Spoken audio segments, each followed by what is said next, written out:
ആരംഭിക്കില്ല. നമസ്കാരം. CPM സംസ്ഥാന secretary MV Govindan മാസ്റ്ററാണ് നമ്മോടൊപ്പം ഉള്ളത്. അടിപൊളി. ഇരിക്കടോ, സുനാമി മുഖമൊക്കെ വന്നിട്ട് നമ്മൾ പിടിച്ചിരിക്കുന്നില്ലേ? പക്ഷെ 110 സീറ്റാണ് ടാർഗറ്റ് വെച്ചിരിക്കുന്നത്. അത് കുറച്ച് കൂടുതലല്ലേ? കിട്ടുമോ? അപ്പോൾ അത് ഉറപ്പല്ലേ? കേരളത്തിൽ ഇടതുപക്ഷ ജനാധിപത്യ മുന്നണിക്ക് തുടർ ഭരണം ഉറപ്പാണ്. ഇപ്പൊ തദ്ദേശ തെരഞ്ഞെടുപ്പ് നമ്മൾ കണ്ടു. തദ്ദേശ തെരഞ്ഞെടുപ്പ് തന്നെ വെച്ചിട്ടാണ് പറഞ്ഞത്. ഇയാളാ തിരിയാത്ത പേരടിക്ക് നോക്കി ഒരു ഒറ്റ അടിയടി കോയക്കാം. പിണറായി വിജയന്റെ നേതൃത്വത്തിലായിരിക്കുമോ തെരഞ്ഞെടുപ്പ്? ഒരു സംശയമില്ല. കാര്യത്തിന് ആയിക്കാതർക്കുള്ളത് ക്യാപ്റ്റൻ പിണറായി ആയിരിക്കും. നിലവിലെ ഈ രാഷ്ട്രീയ സാഹചര്യം പരിശോധിച്ചാൽ കഴിഞ്ഞ 2021 നിയമസഭാ തെരഞ്ഞെടുപ്പിൽ നിന്ന് വ്യത്യസ്തമായി ന്യൂനപക്ഷങ്ങൾ ഏകോപിതമായി UDF വോട്ട് ചെയ്യുന്നത്, അത് ക്രിസ്ത്യൻ മേഖലയിലാവട്ടെ മുസ്ലിം മേഖലയിലാവട്ടെ കാണുന്നുണ്ട്. അതിനെ റിവേഴ്സ് ചെയ്യാൻ അല്ലെങ്കിൽ ആ ട്രെൻഡ് മാറ്റാൻ നിങ്ങൾ ഒന്നും ഉദ്ദേശിക്കുന്നില്ല? ആ കാര്യം പറയുന്നത് ശരിയില്ല. അങ്ങനെ പറഞ്ഞാൽ എങ്ങനെ ശരിയാവുന്നത്? ഇപ്രാവശ്യം നിങ്ങൾ പരാജയപ്പെട്ടു എന്ന് പറയുന്ന തെരഞ്ഞെടുപ്പിൽ ഞങ്ങൾക്ക് 40% വോട്ടുണ്ട്. ആണോ? ഭയങ്കര. സംസ്ഥാനത്ത് ഇപ്പൊ 2 ടേമായിട്ട് 10ാമത്തെ വർഷമാണ് ഭരിക്കുന്നത്. അപ്പൊ സ്വാഭാവികമായിട്ടും ഭരണവിരുദ്ധ വികാരം ഉണ്ടാവുമല്ലോ. കേരളത്തിൽ ഭരണവിരുദ്ധ വികാരം പരമ്പരാഗതമായി ഉണ്ടാവുന്ന ഒരു സംസ്ഥാനമാണ്. ഒരു ഭരണവിരുദ്ധ വികാരവും കേരളത്തിൽ ഇടതുപക്ഷ ജനാധിപത്യ മുന്നണിക്കെതിരായിട്ട് ഈ തെരഞ്ഞെടുപ്പിലും ഉണ്ടായിട്ടില്ല. ഒരു മാറ്റവും ഇല്ലല്ലോ. അങ്ങനെ സാധ്യമാവോ? 2 തവണ ഭരണവിരുദ്ധ വികാരം സ്വാഭാവികമായി ഉണ്ടാവില്ലേ? ഉണ്ടോ ഇല്ലയോ എന്നുള്ളതിനെ സംബന്ധിച്ചിടത്തോളം ഞാൻ പറഞ്ഞത് ഇല്ല എന്നുള്ളതാണ് സത്യം. കണ്ടോ ഇപ്പോഴും ഇവർക്ക് നേരം എടുത്തിട്ടില്ല. ഈ സംസ്ഥാനത്ത് കടുത്ത സാമുദായിക ധ്രുവീകരണം ഉണ്ടായിക്കൊണ്ടിരിക്കുകയാണ് പല വിഷയങ്ങളുടെ പേരിൽ. അങ്ങനെ സാമുദായിക ധ്രുവീകരണം ഉണ്ടാകുമ്പോൾ അത് തടഞ്ഞു നിർത്തുന്നതിന് പകരം അതിന് എണ്ണ ഒഴിച്ചു കൊടുക്കുന്ന വിധത്തിലാണോ പല ഇടത് നേതാക്കളുടെയും പ്രസ്താവനകൾ? അതൊക്കെ ശുദ്ധ അസംബന്ധം പറയുന്നതാണെന്ന് വെറുതെ പറഞ്ഞുകൊണ്ടിരിക്കുകയാണ്. എന്തോ എങ്ങനെ ഇവിടെ ജാതി ധ്രുവീകരണവും മതധ്രുവീകരണവും സംഘടിതമായിട്ട് ജീർണമായ ഫ്യൂഡൽ സമൂഹത്തിന്റെ സംസ്കാരത്തിന്റെ ഭാഗമായി നടന്നുകൊണ്ടിരിക്കുന്നുണ്ട്. ആ നടന്നുകൊണ്ടിരിക്കുന്നതിന് വെള്ളപൂശാനാണ് മാധ്യമങ്ങൾ ഉൾപ്പെടെ ശ്രമിച്ചുകൊണ്ടിരിക്കുന്നത്.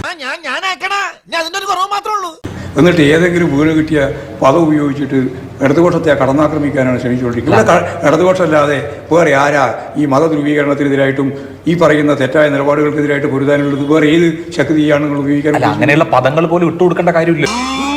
മാറാട് കലാപം കഴിഞ്ഞിട്ട് 24 വർഷമായി. ഈ തെരഞ്ഞെടുപ്പിൽ മാറാട് കലാപത്തിന് സാധാരണ നിലയിൽ ഒരു പ്രസക്തിയില്ല. പക്ഷേ മാറാട് കലാപം ഉണ്ടാകും UDF വന്നാലെന്ന് പറയാണ്. ആദ്യം വെള്ളാപ്പള്ളി നടേശൻ പറഞ്ഞു, പിന്നെ AK ബാലൻ പറഞ്ഞു. മാറാട് കലാപം എന്ന് പറയുന്നത് ഓർമ്മിക്കേണ്ട ഒരു പ്രശ്നമാണ്. അത് ഇപ്പൊ ഓർമ്മിക്കുന്നതിന്റെ രാഷ്ട്രീയമാണ്. അത് ശരി. ഞാൻ ചോദിക്കുന്നത്, മാറാട് കലാപം എന്ന് പറയുന്ന പ്രശ്നം പറഞ്ഞാൽ ഞങ്ങൾക്ക് എന്താ പ്രശ്നം? അല്ല, ഇപ്പൊ എന്തിനാണ് പറയുന്നത്? അതായത് ഇടതുപക്ഷത്തിന് എന്താ പ്രശ്നം?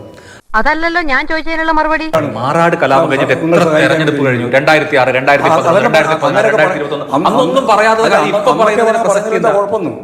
ഒന്നാം മാറാട് കലാപവും രണ്ടാം മാറാട് കലാപവും രണ്ടും നടത്തിയത് അന്നത്തെ UDF ഗവൺമെന്റിന്റെ കാലത്താണ്. അതിനൊന്നും ഇല്ലേ? കലാപം നടത്തിയവർക്ക് പരിരക്ഷയും കലാപം നടന്നുപോയി എന്ന് പറയുന്നവർക്ക് വമ്പിച്ച രീതിയിലുള്ള കടന്നാക്രമണത്തിന് വിധേയമാവുന്ന അവസ്ഥയും എന്തിനു വേണ്ടി ഉണ്ടാക്കണം? അതെന്തിനാണ്? ഞാനതാ ചോദിക്കുന്നത്. അതൊരു മാറാട് കലാപം എന്തുകൊണ്ടാണ് മുഖ്യ ചർച്ചയാവുന്നത്? പക്ഷെ അതെനിക്ക് മനസ്സിലാവുന്നില്ലേ. ആവട്ടെ, അതും കൂടി ചർച്ച ആയിക്കോട്ടെ. അപ്പൊ UDF ഇതൊക്കെ ചെയ്യാതെ പിടിച്ചു നിൽക്കാൻ പറ്റില്ല. അതെ, UDF വന്നാൽ മാറാട് കലാപം ഉണ്ടാവും എന്നുള്ളതാണോ ഈ തെരഞ്ഞെടുപ്പിന്റെ ഒരു പ്രധാനപ്പെട്ട വിഷയം? കലാപം ഓർക്കണം എന്നേ പറഞ്ഞിട്ടുള്ളൂ. ഇനി മാറാട് ഉണ്ടാവും എന്ന് പറഞ്ഞു. അത് അവരുണ്ടാക്കും. UDFന്റെ പണിയല്ലേ അത്? അവരല്ലേ ഉണ്ടാക്കിയത്? ഞങ്ങളുടെ കാലത്ത് ഒരു കലാപം ഉണ്ടായില്ലല്ലോ ഇവിടെ. ഇപ്പൊ 10 കൊല്ലമായല്ലോ, ഒരു കലാപം ഉണ്ടായില്ലല്ലോ ഇവിടെ. ഉപദ്രവം ഉണ്ടാക്കാൻ നിങ്ങൾ മതിയല്ലോ ധാരാളം. അല്ല, മാറാട് കലാപം അത് പറയുമ്പോൾ നിങ്ങൾക്ക് എന്തിനാ വേജാറാകുന്നത്? ആളുകൾ മാറാട് കലാപം എന്ന് പറഞ്ഞു ഭയങ്കര ചർച്ചയല്ലേ എല്ലാ ചാനലിലും കയറി ഇരുന്നിട്ട്? അല്ലെ, ഇതൊരു ഭൂരിപക്ഷം ഭയങ്കര അട്ടഹാസം കൊടുക്കുകയാണ് ഇടതുപക്ഷ ജനാധിപത്യ മുന്നണിക്കെതിരായിട്ട്, അതുപോലെ തന്നെ പാർട്ടിക്കെതിരായിട്ട്, പാർട്ടി നേതാക്കൾക്കെതിരായിട്ട്. കലാപം നടത്തിയവന് സുരക്ഷ, എന്നിട്ട് കലാപം നടത്തിയതിനെ പറ്റി പറഞ്ഞവന് ഭയങ്കര ശിക്ഷ. അല്ല, ഇതിൽ ന്യായമില്ലെന്ന് വെറുതെ പറഞ്ഞുകൊണ്ടിരിക്കുകയാണ്. ഒരു ഭൂരിപക്ഷ വോട്ട് ഏകീകരണത്തിനാണ് CPM ശ്രമിക്കുന്നത് എന്നുള്ളതാണ് ആരോപണം. ഇവിടെ ഭൂരിപക്ഷവും ന്യൂനപക്ഷവും എല്ലാം കണക്കാണ്. അപ്പൊ പിന്നെ ഭൂരിപക്ഷ ഏകീകരണത്തിന് കാര്യമില്ലല്ലോ. ഭൂരിപക്ഷ ഏകീകരണത്തിന്റെ കാര്യമില്ല, ന്യൂനപക്ഷ ഏകീകരണത്തിന്റെ കാര്യമില്ല, കലാപത്തിനായിരിക്കും. ഈ കലാപത്തിന്റെ കാര്യം പറഞ്ഞിട്ടാണോ വോട്ട് പിടിക്കേണ്ടത്? വെള്ളാപ്പള്ളി നടേശനുമായിട്ടുള്ള അതിര് കടന്ന സൗഹൃദം വിനയാവുമെന്നുള്ള ഒരു വിലയിരുത്തൽ മറ്റു പല ആളുകൾക്കുണ്ട്. പാർട്ടിക്ക് എന്തുകൊണ്ടാണ് അങ്ങനെ ഒരു വിലയിരുത്തൽ ഇല്ലാത്തത്? പാർട്ടി വളരെ വ്യക്തമായിട്ട് വിശകലനം ചെയ്തിട്ട് വിശദീകരിച്ചിട്ടുണ്ട്. മതനിരപേക്ഷ ഉള്ളടക്കത്തെ അടിസ്ഥാനപ്പെടുത്തിയിട്ടുള്ള വെള്ളാപ്പള്ളി നടേശൻ്റെ എല്ലാ നിലപാടിനോടും ഞങ്ങൾ പൂർണ്ണമായിട്ട് സഹകരിച്ചിട്ടുണ്ട്. അങ്ങനെ ഒരു നിലപാടുണ്ടോ? അദ്ദേഹത്തിനുണ്ട്. ആ നിലപാടൊന്നും ഇല്ലാണ്ടില്ല, ആ നിലപാടുണ്ട്. അതെപ്പോ അതൊക്കെ ഉണ്ട്. എന്നാൽ അതല്ലാത്ത ഒരു പരാമർശത്തോടും communist party of India Marxist യോജിച്ചിട്ടില്ല. ഇനി യോജിക്കൂല. ഇത് രണ്ടും എങ്ങനെ വേർതിരിച്ചറിയും? അത് വേർതിരിക്കാനും പറയും. നിങ്ങൾ ഓരോന്നും എടുത്തു വെച്ചാൽ ഞാൻ പറഞ്ഞുതരാം. അല്ല, ഇപ്പൊ വെള്ളാപ്പള്ളി നടേശൻ പറഞ്ഞു മലപ്പുറത്ത് മുസ്ലിമിന് മാത്രമേ ജീവിക്കാൻ പറ്റുള്ളൂ, മറ്റുള്ളവർക്ക് ശ്വാസം വിടാൻ പറ്റില്ല എന്ന് വരെ പറഞ്ഞു. അത് നിങ്ങൾ വർഗീയവൽക്കരിക്കപ്പെടുന്നതിന്റെ ഭാഗമായിട്ട് ഉപയോഗിക്കുന്ന ഒരു പദപ്രയോഗമല്ലേ? ഒരുമാതിരി ചൊറിഞ്ഞു വരുന്നുണ്ട് നിന്റെ വർത്താനം കേട്ടിട്ട്. വെള്ളാപ്പള്ളി നടേശൻ പറഞ്ഞാണ്. കാര്യങ്ങൾ സത്യമാണെങ്കിലും എനിക്ക് അംഗീകരിച്ചു കൊടുക്കാൻ പറ്റുമോ? ഇന്നലെ വളരെ രൂക്ഷമായി, ഇന്നലെ എന്ന് പറഞ്ഞാൽ പഴയ കാലത്ത് വളരെ രൂക്ഷമായ നിലപാടുകൾ പിണറായി വിജയനാണെങ്കിലും VS അച്യുതാനന്ദനാണെങ്കിലും ഒക്കെ എടുത്തിട്ടുണ്ട്.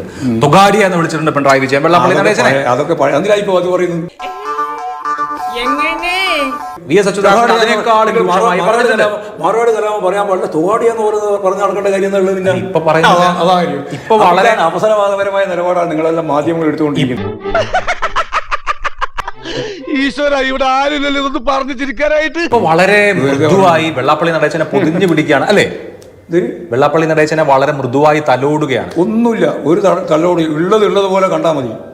തലോടലുമില്ല, മർദ്ദിക്കലുമില്ല. ഈസിയായത്. വെള്ളാപ്പള്ളി നടേശന്റെ പിന്തുണ ഒക്കെയാണ്. ആരെ പിന്തുണയും ഞങ്ങൾ നോക്കുകയാണ്. വർഗീയവാദികളും അതുപോലെ തന്നെ ഈ പറയുന്ന ധ്രുവീകരണം നടത്താൻ ശ്രമിക്കുന്നവർ ഒഴിച്ചു ബാക്കി എല്ലാവരെയും ചേർത്തുകൊണ്ടാണ് ഞങ്ങൾ മുന്നോട്ടേക്ക് പോകുന്നത്. ഞങ്ങളുടെ കൂടെ ചേർന്ന ശേഷം അവരിൽ യാതൊരു വർഗീയതയും ഞാൻ കണ്ടിട്ടില്ല. പക്ഷേ ADPയുടെ കൂടെ ഉള്ളത് മുഴുവൻ വർഗീയ പാർട്ടികളാണെന്ന് ഞാൻ നിങ്ങളെ അറിയിക്കുകയാണ്, അഭ്യർത്ഥിക്കുകയാണ്, അപേക്ഷിക്കുകയാണ്. വെള്ളാപ്പള്ളി നടേശൻ കഴിഞ്ഞ ഒരു വർഷമായിട്ട് നിരന്തരമായി ന്യൂനപക്ഷത്തെ വേദനിപ്പിക്കുന്ന പരാമർശങ്ങൾ നടത്തിക്കൊണ്ടിരിക്കുകയാണ്. ന്യൂനപക്ഷത്തെ അല്ല, അതിൽ രാഷ്ട്രീയമായ കാര്യങ്ങളുണ്ട്, വർഗീയമായ പ്രശ്നങ്ങളുണ്ട്. അതിലൊക്കെ വേർതിരിവോടുകൂടി കാര്യങ്ങൾ മനസ്സിലാക്കുമ്പോൾ നമുക്കത് മനസ്സിലാവും. ഈ കുഞ്ഞിക്കോയനെ തിരുത്താൻ വരില്ലേ? വെള്ളാപ്പള്ളി നടേശൻ എന്ന് പറയുന്നത് ഈ കേരളത്തിലെ സാമുദായിക പ്രസ്ഥാനത്തിന്റെ ഭാഗമായിട്ട് നിൽക്കുന്ന നവോത്ഥാന മുന്നണിയുമായിട്ട് മുമ്പോട്ട് പോകുന്ന ഒരാളാണ്. ഇപ്പോൾ അദ്ദേഹം ഉണ്ട്, അതിന്റെ അകത്തുണ്ട്. എന്നിട്ട് അല്ല, വെള്ളാപ്പള്ളി നടേശൻ നവോത്ഥാന മൂല്യമുള്ള എന്തെങ്കിലും കാര്യം ഇന്നേ വരെ പറഞ്ഞിട്ടുണ്ടോ? നവോത്ഥാന മൂല്യമുള്ള നിരവധി കാര്യങ്ങൾ പറഞ്ഞിട്ടുണ്ട്. ആ പറയുന്നതിനൊപ്പം തന്നെ അതല്ലാതെ കാര്യവും പറഞ്ഞിട്ടുണ്ട്. അല്ലാതെ കാര്യത്തെ ഞങ്ങൾ അംഗീകരിക്കുന്നില്ല, ആ കാര്യവുമായി ബന്ധപ്പെട്ടതിനെ മാത്രമേ നമ്മൾ അംഗീകരിക്കുന്നു. താൻ കൂടുതലൊന്നും പറയണ്ട. അത്രയേ പറ്റുള്ള കാര്യം. ഇതിലൊന്നും വേറെ സങ്കീർണത നിങ്ങൾ കുറെ ആളിങ്ങനെ CPI പോലും ബോധ്യപ്പെടുന്നില്ല കേട്ടോ. ആർക്ക് ബോധ്യപ്പെടുന്നത് ഞങ്ങൾക്ക് പ്രശ്നമില്ല. ഞങ്ങൾക്ക് കൃത്യമായ ബോധ്യമുണ്ട്. ആ ബോധ്യത്തിൽ പറയുന്നുണ്ട്. CPI രണ്ടാമത്തെ വലിയ ഘടകം. അതാണ് ഞാൻ പറഞ്ഞത്. CPIക്ക് ബോധ്യപ്പെടുന്നുണ്ടോ ഇല്ലയോ എന്നുള്ളതല്ലോ ഇവിടെ പ്രശ്നം. അപ്പൊ കൂടെ നിൽക്കുന്ന CPIക്ക് പോലും ബോധ്യപ്പെടാതെ ജനങ്ങൾക്ക് CPIക്ക് ബോധ്യപ്പെടാതെ അവർ പറഞ്ഞല്ലോ ഞങ്ങൾക്ക് ബോധ്യപ്പെടാതെ ഒന്നുമില്ല. പറഞ്ഞു ബോധ്യപ്പെടാതെ ഒന്നുമില്ലാന്ന് പറഞ്ഞു. അല്ല, CPI തന്നെ പറഞ്ഞു. കുമാരനാശാൻ ഇരുന്ന കസേരയിൽ ഇരുന്നുകൊണ്ടാണ് വെള്ളാപ്പള്ളി നടേശൻ ഇങ്ങനെയൊക്കെ പറയുന്നതെന്ന് ബിനോയ് വിശ്വം പറഞ്ഞു. ആയിക്കോട്ടെ, അത് അദ്ദേഹം അതിനുശേഷം തിരുത്തി പറഞ്ഞിട്ടുണ്ട്. അത് പറഞ്ഞിട്ടുണ്ട്. അതൊന്നും തിരുത്തി പറഞ്ഞിട്ടില്ല. അതല്ലെങ്കിലും ഏതെങ്കിലും തിരുത്തി പറഞ്ഞിട്ടുണ്ടല്ലോ. വെറുതെ കിടന്ന് ഉരുളാദാശനെ. വെള്ളാപ്പള്ളി നടേശന്റെ കാര്യത്തിൽ CPM തമ്മിൽ ഒരു ധാരണയിൽ ഒരു തർക്കമില്ല, ഞങ്ങൾക്ക് ഒരു തർക്കമില്ല. ഈ ബിനോയ് വിശ്വം പറഞ്ഞൊരു വാചകം, ഞാനായിരുന്നെങ്കിൽ വെള്ളാപ്പള്ളി നടേശനെ ഞാനാണെങ്കിൽ വെള്ളാപ്പള്ളി നടേശനെ കാറിൽ കയറ്റില്ലായിരുന്നു എന്ന് പറഞ്ഞു. അതെല്ലാം കേട്ടിട്ടുണ്ട്, അതിന് മറുപടി പറഞ്ഞിട്ടുണ്ട്.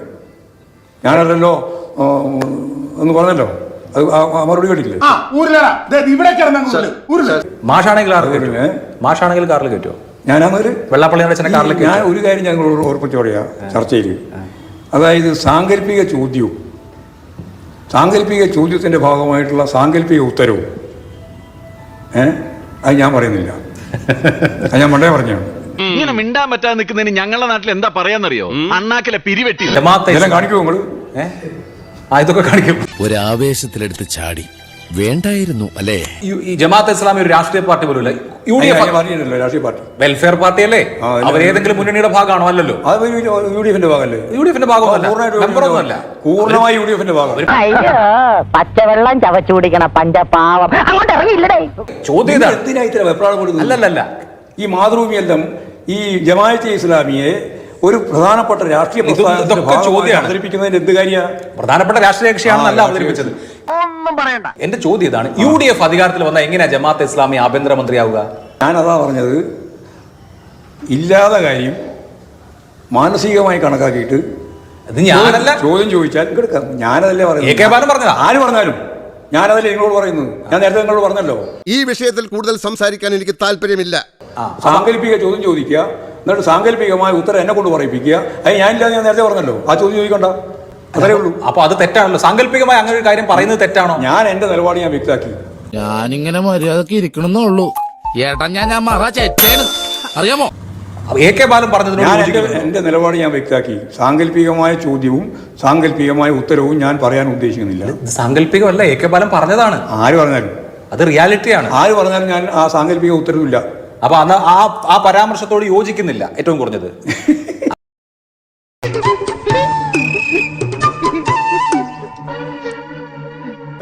ജമാഅത്തെ ഇസ്ലാമി ആഭ്യന്തരമന്ത്രിയാകുമെന്ന പരാമർശത്തോട് യോജിപ്പില്ല. അല്ല, അങ്ങനെയല്ല ഞാൻ പറഞ്ഞ അർത്ഥം. ആ ചോദ്യവും ആ ഉത്തരവും ഞാൻ അംഗീകരിക്കുന്നില്ല. ബുദ്ധിക്ക് ഒരു 5 പൈസ കുറവുള്ള ആളാ. നിങ്ങൾക്ക് 40% വോട്ട് ഇപ്പൊ നിലവിലുണ്ടല്ലോ, ഒരു 2-3-4% വോട്ട് കൂടി 40% വോട്ട് കൊണ്ട് ജയിക്കില്ലല്ലോ. അല്ല, ഞാൻ 2-3-4% വോട്ട് മാത്രമേ നമുക്ക് കൊണ്ടു അധികം. കേരളത്തിൽ 2-3 4-5% കിട്ടും. അതുകൊണ്ടല്ലേ 110 4-5% വോട്ട് എവിടെ നിന്ന് വരാനാണ്? അത് ഞങ്ങൾ ഉണ്ടാകും. ഈ അരവട്ടന്മാരൊക്കെ എന്തിനാ പണിക്കൊണ്ടാണ്? മുസ്ലിം ന്യൂനപക്ഷങ്ങൾ അകന്നു പോകുന്നു, CPM അതിനെ കെയർ ചെയ്യുന്നില്ല. ഞങ്ങളങ്ങനെ ആ ഇക്വേഷനിൽ ഞങ്ങളില്ല. മുസ്ലിം വോട്ട് മുഴുവൻ പോയി, ക്രിസ്ത്യൻ വോട്ട് മുഴുവൻ പോയി എന്ന് പറയുന്ന ആ ഇക്വേഷൻ ഉണ്ടല്ലോ, ആ ഇക്വേഷൻ തെറ്റായതാണ്. പോയില്ല. അത്രക്കുള്ള ബുദ്ധിയൊന്നും അതിനില്ലല്ലോ. കേരള കോൺഗ്രസ് ഇടതുമുന്നണി വിടാൻ സാധ്യതയുണ്ടോ? കേരള കോൺഗ്രസ് ഇടതുമുന്നണി വിടാനും സാധ്യതയില്ല. കേരള കോൺഗ്രസിന് ഇപ്പോ ഈ തെരഞ്ഞെടുപ്പ് നോക്കിക്കഴിഞ്ഞാൽ നഷ്ടമാണ്. ആ, അപ്പൊ അതൊക്കെ വെച്ചിട്ട് വേണമെങ്കിൽ അവർക്ക് അങ്ങനെ ഒരു ആലോചന നടത്താം. അവർക്ക് നടത്താം. ഞങ്ങൾക്ക് എന്താ കുഴപ്പം? നടക്കാൻ പോകുന്ന കാര്യം വെച്ചുകൊണ്ട് ഇപ്പോഴേ ചോദിക്കാണ്. എന്തിനു ചോദിക്കുന്നു? ആവശ്യമില്ലാതെ ചോദിക്കുന്ന കാര്യം അല്ല, നമുക്ക് അറിയാലോ. നിങ്ങൾ അറിയണ്ട, അങ്ങനെ അറിയണ്ട. ശബരിമല വിഷയം പക്ഷേ തിരിച്ചടിയാവൂ? ഒരു തിരിച്ചടിയാവില്ല. ഇതുവരെ തിരിച്ചടിയായി അല്ല, ഇതുവരെയും പത്മകുമാറിനെ പുറത്താക്കിയിട്ടില്ല. അല്ല, അത് ഞങ്ങൾ അത് നിങ്ങൾ ഇടപെടേണ്ട കാര്യമില്ല. ഞങ്ങൾ ജാമ്യം പോലും കിട്ടിയിട്ടില്ല. ഇത്രയും കാലം നോക്കാം. ജാമ്യം പോലും കിട്ടാതെ ജയിലിൽ കിടക്കുമ്പോഴും പുറത്താക്കുന്നില്ലല്ലോ.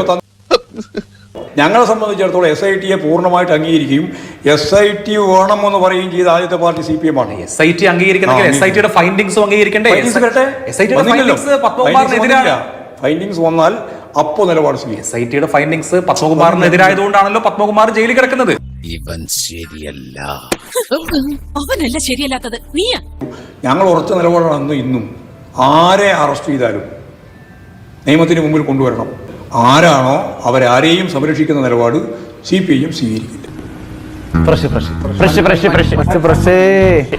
അത് തന്നെയാണ് ഞങ്ങൾ നിരന്തരം ആരെയും സംരക്ഷിക്കുന്ന നിലപാട്.